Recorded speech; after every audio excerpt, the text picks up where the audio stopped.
Kuidas võit välja näeb? See küsimus kõlas sageli meie mentoritelt, kui nad suunasid meid mõtlema, et miks me siia tulime ja millest päriselt areneda soovime. Esmapilgul tundus see veidi kummaline. Meil mõlemal on ju kogemust haridusvaldkonnas, kuid tegelikkus on pisut teistsugune. Mida rohkem kogemust, seda suurem on vajadus õppida, uueneda ja avardada oma vaatenurki. Juhtimine ja inimeste mõistmine, maailmast arusaamine ja oskus olla ka haavatav. See on täiesti teine organisatsioonikultuur, teine firma. Ma ei kujuta ette, mida ma üldse tegema olen. Ma saan aru, et ma olen praktikaja, aga kuidas mu päevad välja näevad? Ma võrdun ainult. Nii. Kus see vesi tuleb ikka? Aha, lõpuks sain kätte.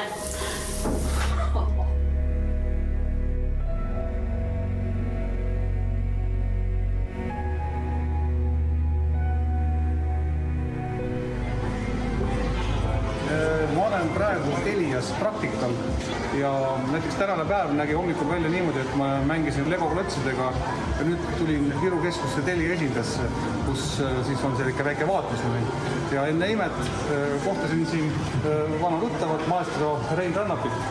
Aga milline see täna on Telia elamus? Väga hea. Seda on hea kuulda. Haridusjuhtide praktikaprogramm Telias on unikaalne võimalus astuda välja oma igapäevasest keskkonnast ja sukelduda ühte Eesti juhtivasse ettevõttesse, mis on tunnustatud kui parim praktikakoht 2024, parim tööandja ja nii edasi. Tundub eesti keel tulevat, aga ma üldse mitte midagi aru ei saa. Et on nii palju lühendeid, 3 tähendid. Just ja kõik need ingliskeelsed terminid. No võt, on õppida. Aga mina olen jällegi väga õnnelik ja uhke, et mulle usaldati intervjuude läbiviimised 17 töötajaga, juhtidega, et siis teha omakorda kokkuvõtte nii-öelda väljastpoolt pilguga ja anda oma soovitusi. No näis, kas neid ka vajada. Aga no igal juhul, mis juhtus see, et kalender on täiesti triiki täis, nii et oli raske leida vaba hetke, kus üldse hingata. Meie 10 nädalat Telias oli intensiivne teekond. 100 kohtumised juhtide, tiimidega, osalemine koosolekutel, koolitustel, konverentsidel ja strateegilistel aruteludel. Tõeline juhtimise laboratoorium, kus saime võrdselt kaasa mõelda, analüüsida ja oma vaatenurki jagada. Kogemus on mitmekihiline, alates tehnoloogilistest lahendustest kuni psühholoogiliste aspektideni, struktuuridest kuni inimeste motiveerimiseni, aga ka värbamiseni. Meil oli võimalus näha, kuidas töötavad protsessid suures organisatsioonis, kuidas tehakse otsuseid ning kuidas tagasiside kultuur ja selged eesmärgid loovad tugeva ja tulemusliku meeskonna. See kõik andis meile uusi tööriistu ja perspektiive, mida koolijuhtimisse hariduses saame kindlasti igaüks omal moel üle kanda. Me kogesime, kui oluline on astuda oma harjumuspärasest keskkonnast välja. Lihtsalt koolist kõrvale, et saada uusi teadmisi ja teistsuguseid vaatenurki. Oksana, ootame siin lifti Telia maja viimasel korrusel ja ühtlasi on ka viimane praktikanädal meil läbi saamas. Mis sa kaasa võtad meie juurest? Uusi teadmisi meeskonnatööst, probleemide lahendamisest, muutuste juhtimisest, aga ka töökultuurist, juhtimisstiilist, mis põhineb usaldusel, avatud suhtlemisstiil. Hendrik, 10 nädalat Telias praktikat läbi saanud ja oled teil nüüd lifti, et uksest välja astuda. Räägi, mis sa endaga siis kaasa võtsid? Olen omaks võtnud ja organisatsioonikultuuri põhimõtted ning selle, kuidas päriselt on usaldus tugeva ja hästi toimiva meeskonna loomise alus. Olen saanud kinnitust üks-ühele vestluste olulisusest, aga ka võimaluse oma mentori Kristjan Kuke peegelduste abil enese sisse süvitsi vaadata. Nii ausalt, et kohati hakkas valus. Ma arvan, et see tegelikult on ikkagi väga selgelt kahesuunaline koostöö. Et mina mentorina olen kasvanud samamoodi juhina.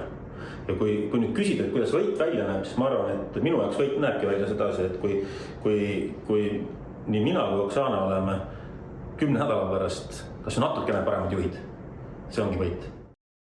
Mul oli seekord praktikandiga väga vedanud, ehk mul sattus sinu kujul inimene, kes on minust väga-väga erinev. Omavahel tegime nalja, et võib-olla meist 2 peale kokku saaks juba päris hea juhi. See asjaolu andis mulle selle võimaluse, et olid mingid hetki, kus ma tõesti tundsin, et ma suutsin sulle korda minna, juhtida sinu tähelepanu millegile, mida sa võib-olla endas ei märganud ja tunda tõelist andmisrõõmu. Ja teiselt poolt oli päris mitu seda kohta, kus ma sind vaadates oskasin võtta õppetundi iseendale, et mida ma saaksin paremini ja oli tõelist niisugust saamise rõõmu. Ehk et siis lühike vastus oli see, et palju andmise ja saamise rõõmu. Aitäh sulle, Hendrik. Selline kogemus rikastab mitte ainult meid praktikantidena, vaid kogu haridussüsteemi meie kaudu siis ju. Juhtimine ei ole staatiline, see on pidevas muutumises ning parim viis arenemiseks on õppida parimatelt. No ja muidugi, Telia 14. korruselt avanev 360 kraadi, tahaks öelda 360 kraadi tagasi, aga need vaated Tallinnale ja Soome lahele, no lisasid sellele kõigele oma võtme. Kuskilt selle kõige keskel, värske õhu ja linnasilueti vahel hakkasime taas tajuma, kui palju on veel avastada ja õppida.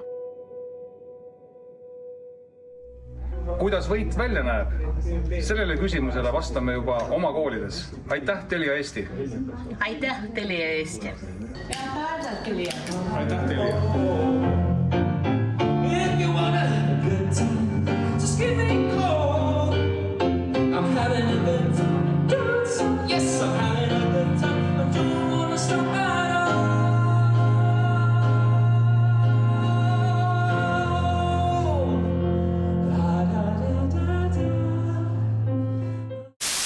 Oota, teeme uuesti. Valmis. Kuskil koperdasin, aga nii jääb. Ma ei hakka isegi kontrollima.